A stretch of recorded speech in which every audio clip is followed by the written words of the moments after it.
Hello there, it's Jay here from Jay's Vintage Junk.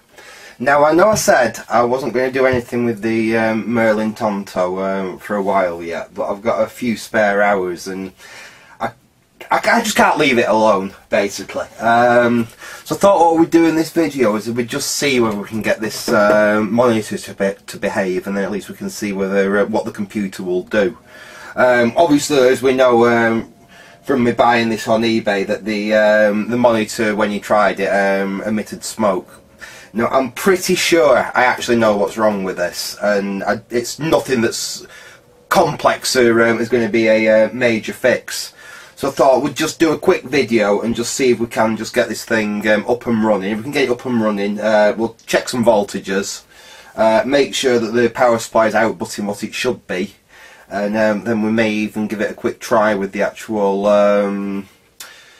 Merlin Tonto and see what will come up on screen. So I think we'll crack into it. Again, I'm down in the office, so we are going to be using really basic tools for this. I've got that old crappy 1960s soldering iron, that test meter that I used last time, screwdrivers, etc. So really is as simple as you can get, but we should be able to we should at least be able to diagnose any basic faults with this with even just simple tools like that. You don't need anything too complex for this. I thought I found another screwdriver, but I can't find it now. I think we might be able to get away with this one anyway. Right. Nice thing about this desk is it's got a leather top, so you're not too worried about scratching your screen, putting it face down like that. Otherwise I'd use a towel or something just to protect the front of the CRT.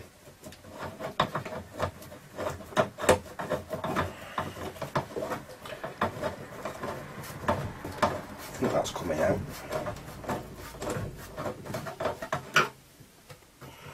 Let's try a different screwdriver.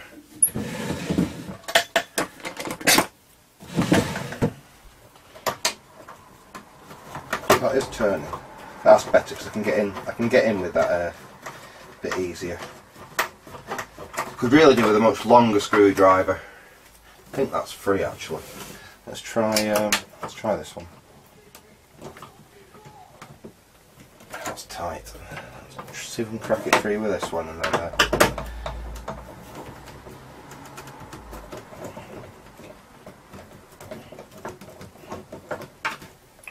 that.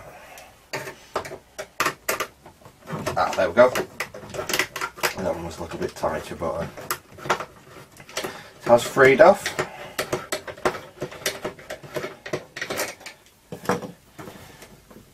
Right, okay, I think we're free there, so let's we shouldn't have to be too worried about that. Right, okay, so that's how you get the front off.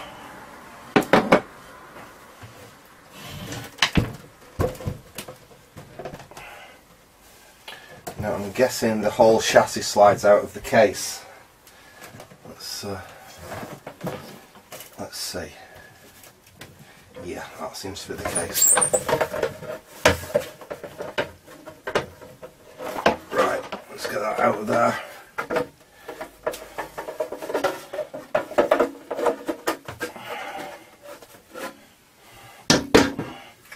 And there we go, we're in.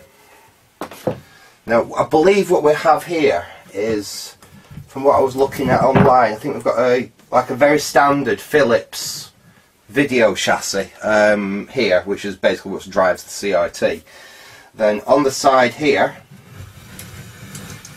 and I can see it already, we've got a Alps brand power supply, and this is what actually powers up the computer. And I don't know if you can make that out on the camera straight away, but I've seen it now. If we look there, we've got a I think it's a Reefer branded capacitor there, and it's blown its top. So it is exactly what I thought would probably be wrong with this monitor. Let me see if I can zoom you in. Oops. I mean, anyone that's worked on like old BBC Micros, Apple IIs, various early 1980s, well, early 70s and 80s hardware in general, because I've come across these in record players, you name it, I've come across these brand of capacitor.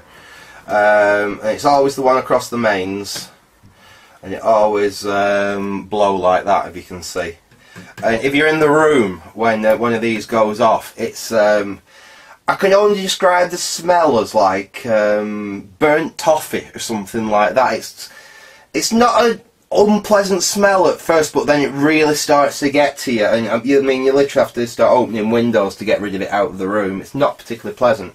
It's not as bad as a selenium rectifier going off, but it's not particularly nice. Anyway, what I think we will do is we'll whip this Alps board off here, and we'll have a look at changing that capacitor. So this should be fairly easy. We don't have to really worry too much about the high tension side, anything on that side which is to do with the oh, let me just zoom you out again, sorry, whoops. We don't really have to worry about anything to do with the CRT. We don't have to really worry about discharging the CRT, because we're not touching any of that side of it. Literally all we're touching, all we're concentrating at the moment is this board here, which is basically independent. So that's got all its own circuitry. It might just take 12 volts from here, I'm not sure, let's have a look. Yeah, oh no, that's that goes down, that's your ground. That I presume is your mains input there. Yeah, goes to that board there, off to there. So I think the actual CRT in this drive circuitry is powered from this board, but that's all. That's basically just going to be providing like 12 volts or something to drive the rest of that. The rest of that is all basically independent. What we can do is we can whip this board off, and like I said, we can put the rest out of the way for now, and we can see what we can do about just replacing that capacitor on this board. That's the mains off, that's that ground connection off, and then we've just got one more connection here. We should pull free. Sometimes they can be a little bit tight, and you just need to just get a screwdriver and just help ease the connector out. Try not to pull on the wires if you can help it, because you do risk pulling the connectors actually out of the sockets. I should practice what I preach more on that front, because I do have a tendency to pull on the wires, but it's not ideal. Like I said, you really want to pull on the plastic. This one's really tight. Let's see if we can just rotate it, and we might just be able to get the screwdriver in there and help lever it out. It's a bit stuck, this one. I think it's just not been off for a very... There we go. That should come off now.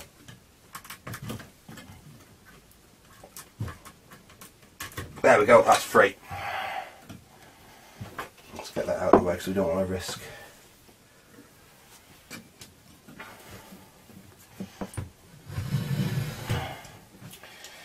Just doing any damage. Now we should have a few screws. I think we've got 4 screws, one down there.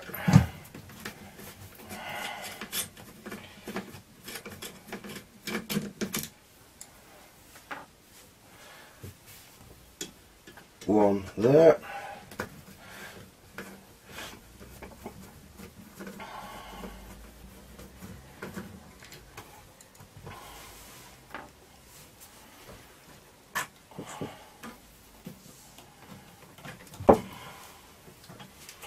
One up there.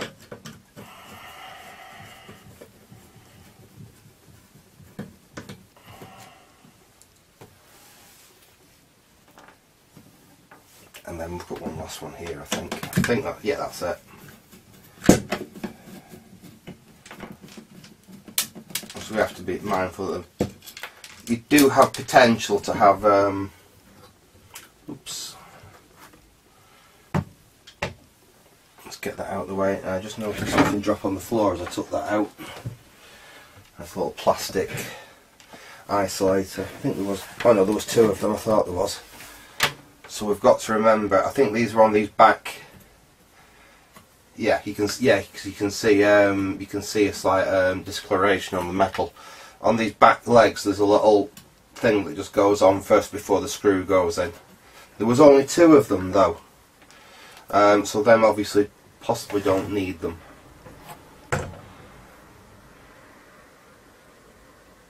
What that one there actually is an earth at the top if you look there, so that doesn't have one.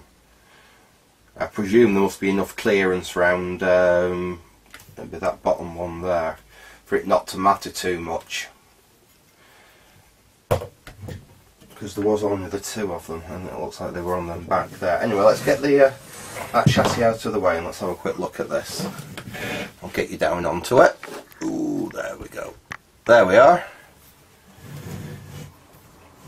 So our main thing is that that capacitor there, which has blown its top. It's 0.1 UF and it's an X-type capacitor, like I said, because it's connected directly across the mains. Now I just had a quick rummage and I've dug a couple out there. They're not new ones, but they are out of brand new type equipment, equipment manufactured in the last few years. So I can't see there being having any problems with them.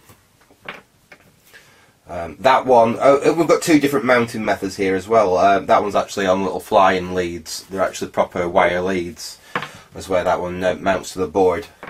Like I said, both are exactly the same rating. Both will do, so we'll just see which one's the easiest to mount in here. We will be going back in this in the future anyway, because of it, its age and everything. I probably will recap it. But at the moment, once we check the voltages on here and we see what voltages we've got coming out of the board, for recapping really,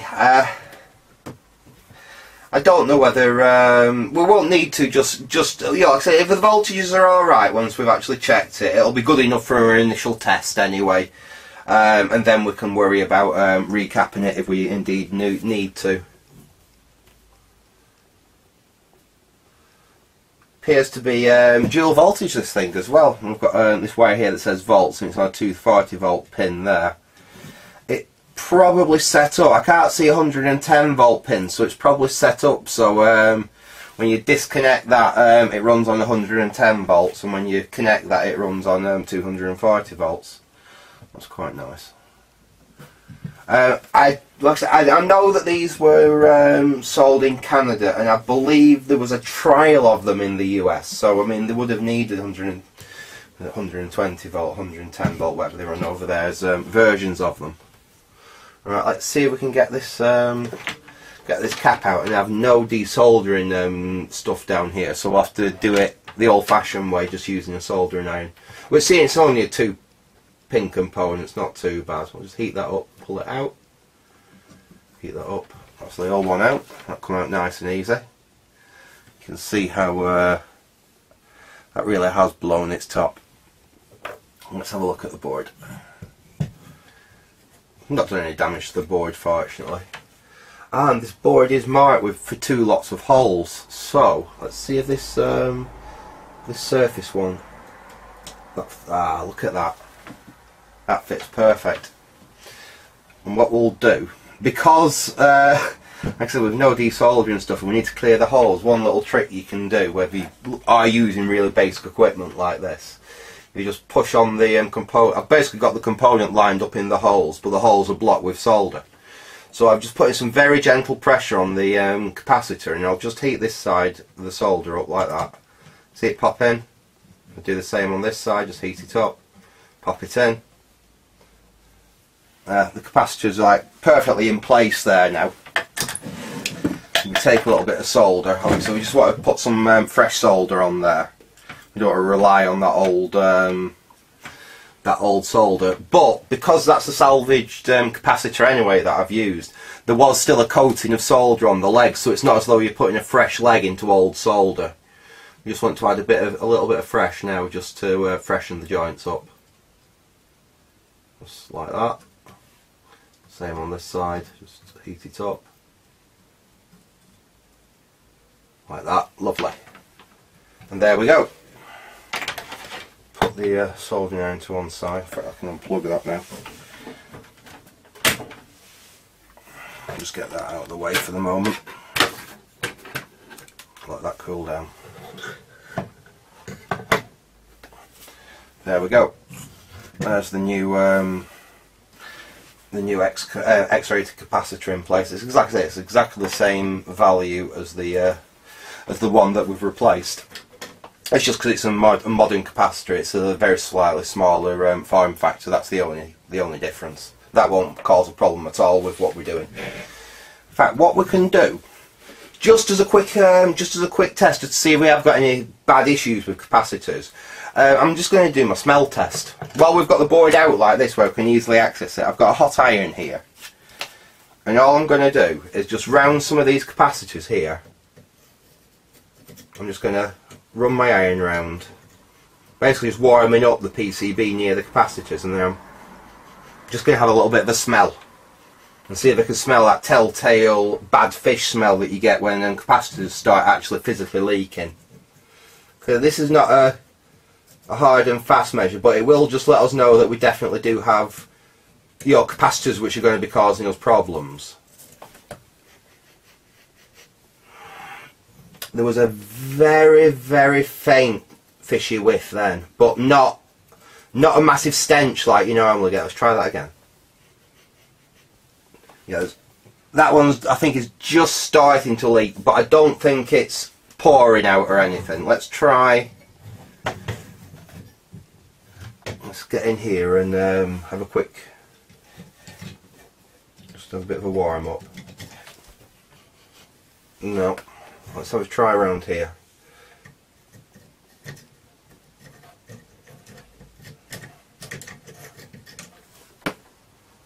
Nope. Usually as soon as you get your iron near it, if they're leaking badly, like I said, the smell, it hits you. It's quite acrid. It's not very pleasant. Nope. So there's a very, very, very faint, just round. I mean, even that I'm not sure about. Let's try. Just try around these capacitors while the iron's still a bit warm.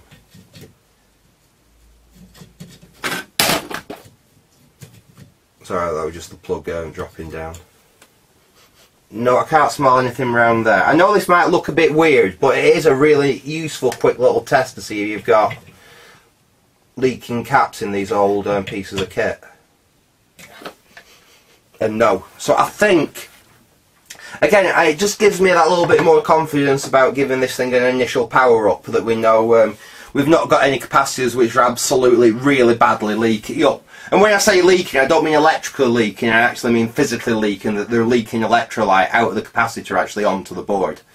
So that doesn't look like that's the case here. Like I said, one might be starting to leak a little bit, but it's certainly not terrible. It's certainly not going to stop me giving this thing an initial test anyway.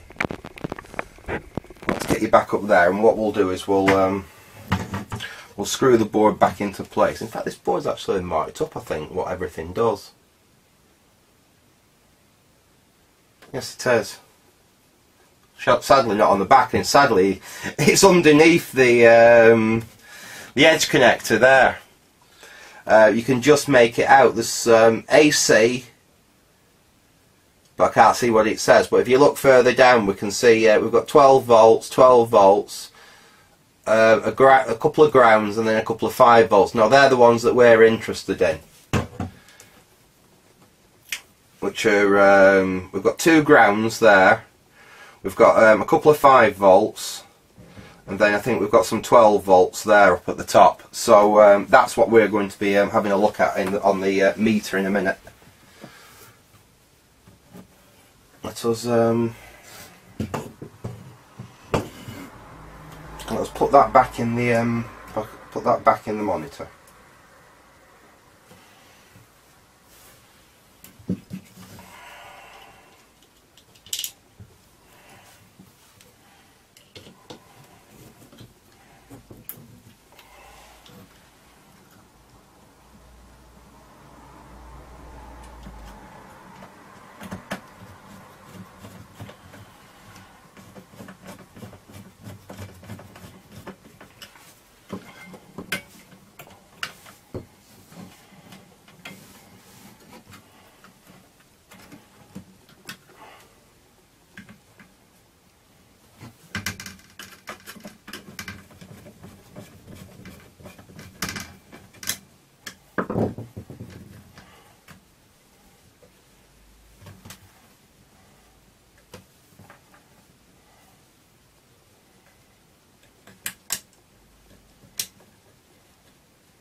There we go.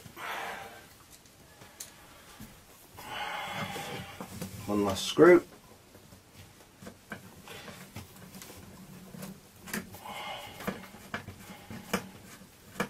Now I will have to connect it all back up to the actual monitor as well, I think, to do a little test this, because there are, like, the power switch is actually on the front of the monitor there, and I'm pretty sure it's like a soft power kind of arrangement by the look of it. Because I know the way this system's meant to work is that, in fact, we should still be able to just power that up. The way this system's meant to work is that the computer's always powered up, and that switch there just actually turns the CRT off and on. So because this thing's used like as an answer phone and things like that, it actually has to have it be powered all the time when it's in use. So literally the switch on the front there just turns the actual CRT off and on. The actual power supply there is always powered as soon as you put the IEC in the back. But we will connect it all back up, and we'll get the multi-tester out, because we know, where do we say that we've got some grounds down there? Right, I think we've got them two purple ones there, I believe, are ground. We can check that out anyway with continuity before we go any further. That's plugged back in there. That plugs back on there, and let's get the multi-tester out, and we'll do some cold checks first, just to ascertain that we're right with that.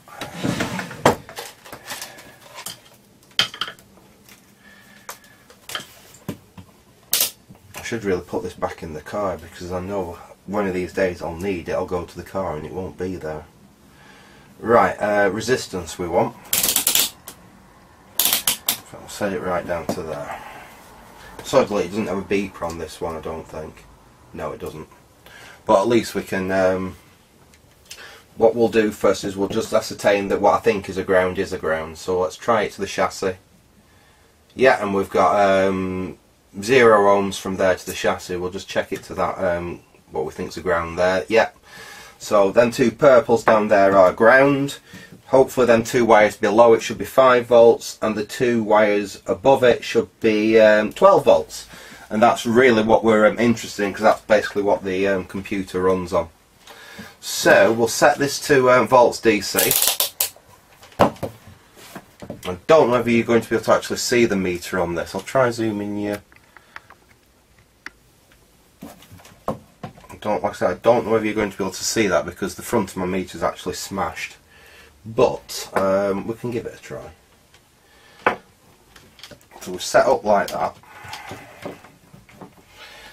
I'll unplug the IEC. I'll use the one off my monitor here. Oops. Use the one off my monitor here. I've lost my monitor power supply down the radiator. Oh, there it is. Get that out of the way so it's safe. And what we'll do, I've got the IEC here. First we will connect it to the monitor. Because what you never want to do, especially when you're working open frame like this, what you never want to do is take a plugged in IEC that's live and plug it in like that. Because you've got a chance of touching something that's live as you plug it in. Say there is a fault and something goes pop on here, it could startle you, you could throw the thing, it could make you grab something which is live. So you always want to plug it into the device first, then actually energise it. So we've got that plugged in like that. We will plug the mains in, and it's powered up. I don't see any smoke so far. No, I'm not seeing anything smoking. We'll take the test meter. It's not ideal having to use two hands like this, but if I had a ground clip, I'd clip it onto the ground and I'd only use one hand. But like I say, I am being very careful here. I'm keeping myself well away from anything that's live. So we're on a ground there, and if I connect this to the light to there, we've got 5.3 volts. It's a little on the high side that, but bear in mind we're not actually pulling any load off it. And let's see what we've got on the 12 volt line. 11.02. So again, that is a little bit on the low side. Let's see which one. I'm guessing these are just connected together. Yeah, they are.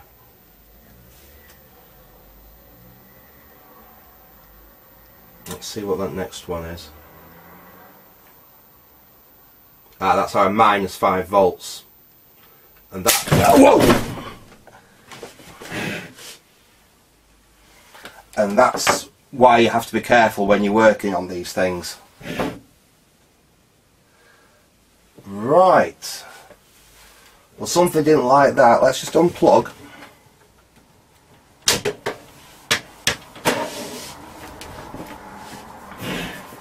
Now I wonder what happened there. I don't even notice, but it's completely taken the mains fuse out. It's actually vaporised the mains fuse there. Now we've got an absolutely perfect minus 5 volt. Well, we got minus 4.9 and it clicked to minus 5. And then something went pop. Now I wonder what has caused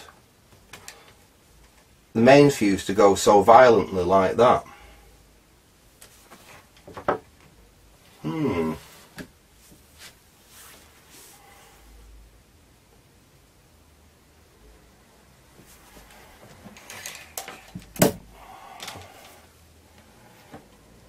Right, we've got that unplugged. We'll unplug the mains lead. Now the problem we've got now is that we could still have some voltage on these main smoothing capacitors here, because these charge up to about 300 volts or so, and depending on, I mean, this is an Alps supply. It is quite a nicely well designed supply, and by the age of this they did start actually putting bleed resistors on them, but you can never be too careful. Most of these should have bleed resistors on it, so the voltage does bleed away off them, but actually you can never ever be too careful. They can go pop. Anyway, right, let's take the board back out. I have a feeling this is going to be a part 1 of a part 2. I thought we was just going to have a simple one here. I jinxed myself, didn't I?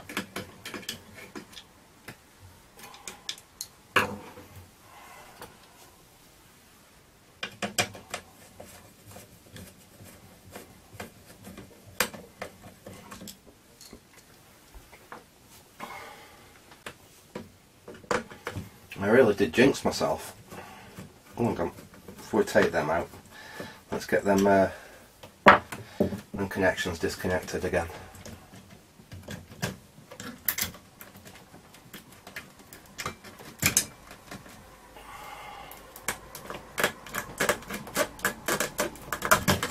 There we go.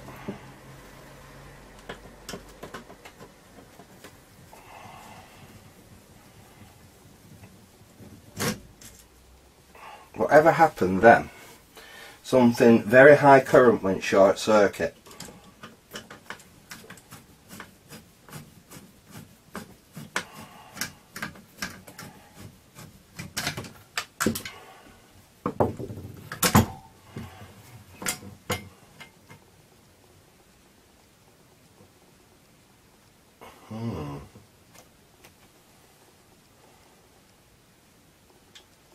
Wow.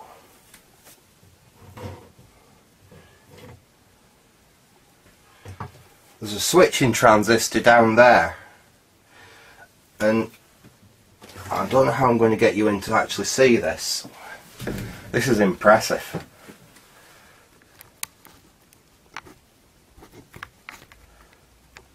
Oops.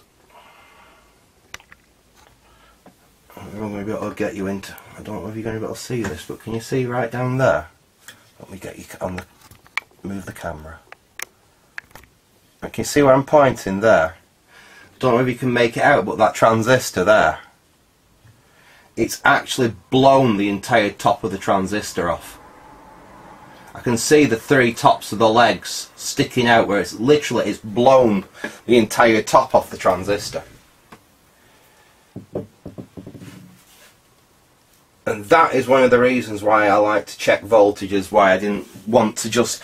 What we could have done is, we could have just replaced that X2 capacitor, buttoned it all back up and plugged it into the Merlin. And imagine what could have happened. When we don't know what damage it could have done. We could have sent a spike through the Merlin and killed something. Hopefully, even it wouldn't have. The voltage would have just collapsed. But you can never be so sure. So this leaves us with the problem.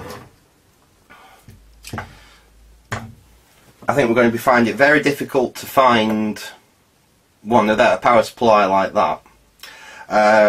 So it's going to be a case of, hopefully I can find a circuit diagram for this, because it's made by Aztec. It's not a British Telecom part, which I'd very probably struggle to find a circuit diagram for. It is a standard it's a standard was I saying Alps before? It's Aztec, sorry. Same people that make a lot of the modulators used in these old RF modulators used in these old computers. They used to make power supplies as well, and this is like it looks a fairly standard power supply. I'm sure they weren't just built for these, not with the outputs that it's got on it, because like I said, they're very standard outputs. Plus 5 volts, plus 12 volts, minus 5 volts ground. The only thing is it's got that AC that's something to do with the soft power on there. But I'm sure other power supplies may have used a soft power function anyway. That was exciting anyway, wasn't it? It's nice when you capture when you actually capture one of them things on the on camera, because people say, oh, and it blew up in my face, and you think, yeah, right, yeah, it does actually happen every now and again. Let's get that blown fuse out. Yeah, that really did go over the pop. You see how it's vaporized the metal inside? It's turned it all black. So I'm not going to be able to go much further with this until I've got a circuit diagram, a schematic for that power supply.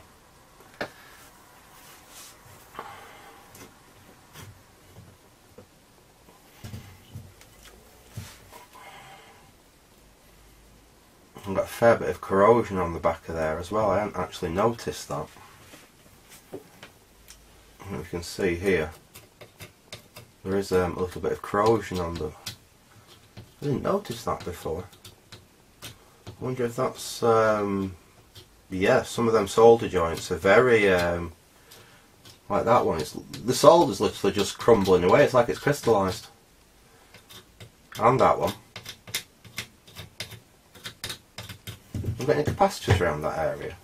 No, not really. I've got diodes and that transistor which has blown itself to kingdom come. That's connected around here.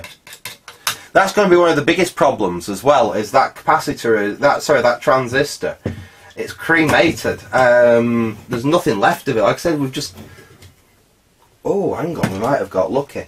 Bloody hell, we have got lucky on it. It's blown the back off the transistor. The part of the transistor that's actually got the writing on to say what the transistor is actually still intact. And it's going to be an absolute mare to try and get that out though and read it, because I'm sure as soon as I start to try and desolder it, the thing's literally going to disintegrate. But I have a feeling I can possibly get in there, get that transistor out, and at least find out what it is. I doubt that's going to be the only fault though. There's going to be multiple faults, I have a feeling, on this power supply. I am going to have to go through and recap. If I'm going to have to rebuild this power supply, I may as well do it all, and I'll recap it. I said we'll replace that transistor which has blown its top. We'll probably end up changing other transistors on here as well. Generally speaking, when you get a catastrophic failure on a switch mode power supply, it doesn't just take out the one transistor. It usually, you get like a cascade effect one transistor will fail. As it fails, you get a surge, a short, it'll take the next transistor out. That fails again, you get a surge, a short, it'll take the next transistor out down the line, and it gets messy, you end up changing them all. But I mean, it's not a big deal. This is not a complicated switch mode power supply by modern switch mode power supply standards. Obviously you've got the this side. Let's see how this is set up. I think you've got two power supplies in one here, looking at it. Yeah, that's isolation, isn't it? No, it is only one power supply. It's just built in a really odd way, really. Right, we start here with the mains input, but then we've got isolation. We've got our DC rectifier, because obviously we want high voltage DC. So we've got our high voltage DC rectifier there. We've got our main smoothers to smooth the high voltage DC. We've got that then we've obviously got the circuit, which is basically, it's a switching circuit. It's a high speed switching circuit that then takes that high voltage DC and it chops it. Basically it chops it up and into that transformer there. That transformer there then steps that very high voltage, very high frequency DC down. Then we have the basically rest of the power supply here, which is our smoothing, our regulation and everything, to give us our low DC output voltages. Hopefully, because it was isolated, this side should have survived. Because basically everything from that is isolated from the fault because of that isolation transformer there. So there's a good chance we will change these capacitors as well, though, because seeing we're going to have to rebuild this thing, then obviously, yeah, we'll change these capacitors. But hopefully the regulators, transistors, everything on this side should have survived. There shouldn't be a problem with them. It's everything on the high voltage DC side on here which we're going to have to be worried about. They're probably absolutely fine. It's very, very, very rare I find a faulty high voltage wet electrolytic like that. The only thing you find them that they go faulty in is like 1960s and earlier stuff. Mostly from 70s, 80s, 90s. They're rock solid. If they have failed, obviously I'll replace them, but I'm not suspecting them to be an issue at all.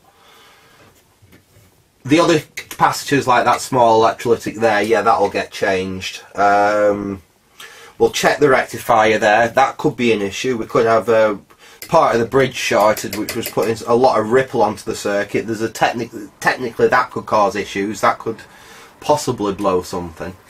We're going to have to test that big switching transistor there. Again, that could have it could be the fact that that shorted and that took out that smaller transistor there. It's probably that transistor which is driving that. I'm thinking, I'm not 100% sure. Like I say, I won't know until I've actually got a circuit diagram for this thing.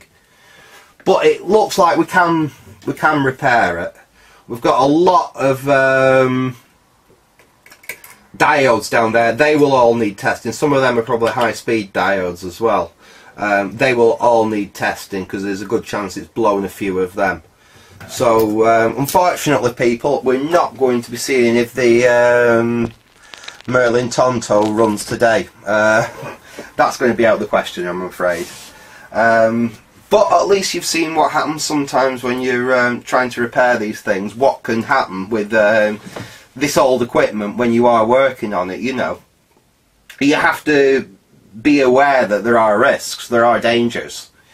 Like I said, I've been doing this for a very long time, and it even still, like I say, it even still happens to me. You're resurrecting equipment that's not been powered up or has not been used for, well, like this, the guy said it hadn't been powered up for 20 years. The first thing happened when you did power it up is that smoke come out of it. It was stored in a shed, you know, it's not like a nice warm storeroom or anything. It will have got damp into it. I mean, it's been in my house since I picked it up, and it's a nice warm central heated house. So you hope that most of the moisture will have been driven off, but things can happen, your parts can degrade over time, and this is basically what happens. So there is going to definitely be a part 2 to this when we actually rebuild this power supply. We'll get it working, and we'll finally see if we can get the Merlin operational. The other option I've got, possibly, I suppose what we could do, let's zoom out so you can see something. What we could do is, we know what voltages this thing produces. I can't see any reason why we couldn't just rig it up with a bench supply or something. I have got my old supply I used to use years ago. It's made out of an old XT power supply. That produces every voltage that we need at plenty of current. So we could fire up the Merlin using that. The only thing is we'd need to find some form of video output from it, which would be easy enough. I mean, it's just going to be a composite signal. We should be able to hijack the composite signal off the DIN plug on the back. So we may put the monitor away for a bit, and we might possibly have a look at just seeing if we can get the Merlin to fire up on its own. That's if I can dig out my old test power supply. I think that would be the best thing to use, because it produces every voltage we need. So that might be an upcoming video. Amanda's coming over on the 7th of February now, so it does give me a couple of weeks. I have got a hell of a lot of work on as well, but it does give me a couple of weeks before I'm going to have to concentrate on other things. Although I do still need to finish tidying the house up. I just keep getting put off for one reason or another. Anyway, that's enough of me rambling away. I hope you enjoyed that video with its little fun surprise. So I'll say goodbye for now. Thanks for watching, and goodbye.